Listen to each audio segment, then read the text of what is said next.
Hello and welcome. Today, we're diving into a story that's simple on the surface, but wow, is it powerful.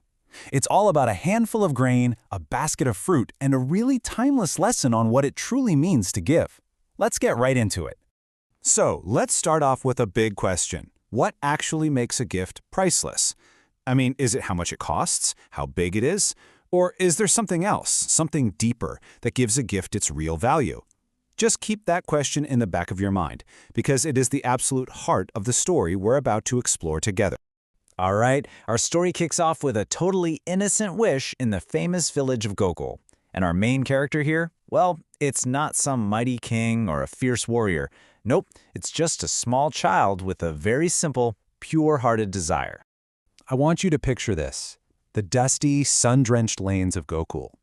And here, Lord Krishna isn't the divine being we often think of, he's just a toddler.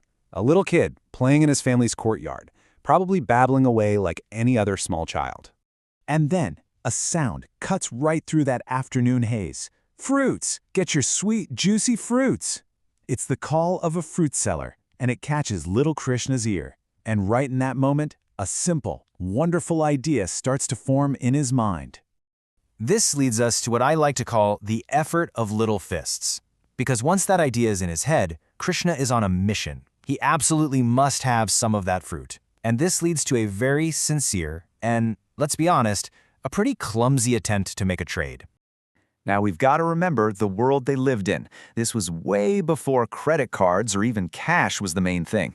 People used a barter system. So Krishna had seen the grown-ups in his house trade grains for other things, and he figured, hey, I can do that too. So, with this brilliant plan in his mind, he toddles inside as fast as his little legs can possibly go. He reaches into this big old sack of grain and just tries to scoop up as much as he can hold in his tiny cupped hands. But here's the thing about toddler hands, right? They aren't exactly leak-proof. As he runs back all excited to find the fruit seller, almost every single grain slips right through the gaps in his fingers, leaving a little trail behind him. By the time he gets to her, his offering is, well, it's almost nothing. What happens in this next moment is the absolute turning point of the entire story. This is where the ordinary rules get tossed aside and the rule of love takes over. This one interaction changes everything. So, the fruit seller has a choice to make. Does she follow the standard rule of business? You know, a fair exchange of goods, fruit for grain.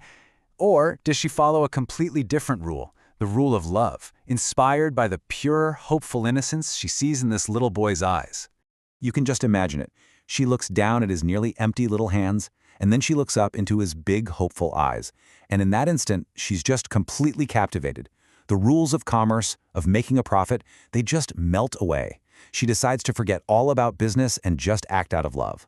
So instead of saying, "Sorry, kid, that's not enough," she does the exact opposite. She reaches into her basket, picks out the very best, sweetest fruits, and not only fills his tiny hands until they're overflowing, but she piles them into his lap too.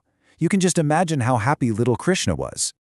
Krishna scampers off, thrilled with his treasures, and the fruit seller, she's left with this deep feeling of joy from that sweet encounter.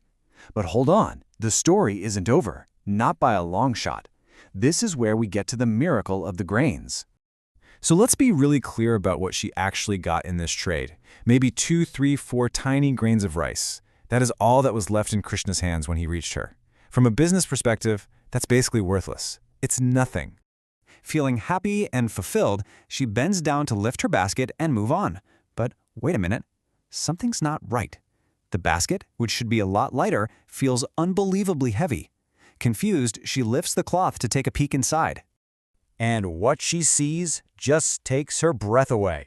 Her basket is no longer full of fruit. Instead, it's absolutely overflowing with sparkling diamonds, shimmering jewels, and priceless gems. Those 2 or 3 little grains, the ones she accepted out of pure love, had been transformed into a reward beyond her wildest dreams. Wow, I mean, what an incredible moment. And it teaches us such a profound lesson. It's all about the importance of our intention, or Bob, as it's known. So the story leaves us with this beautiful, simple truth, doesn't it?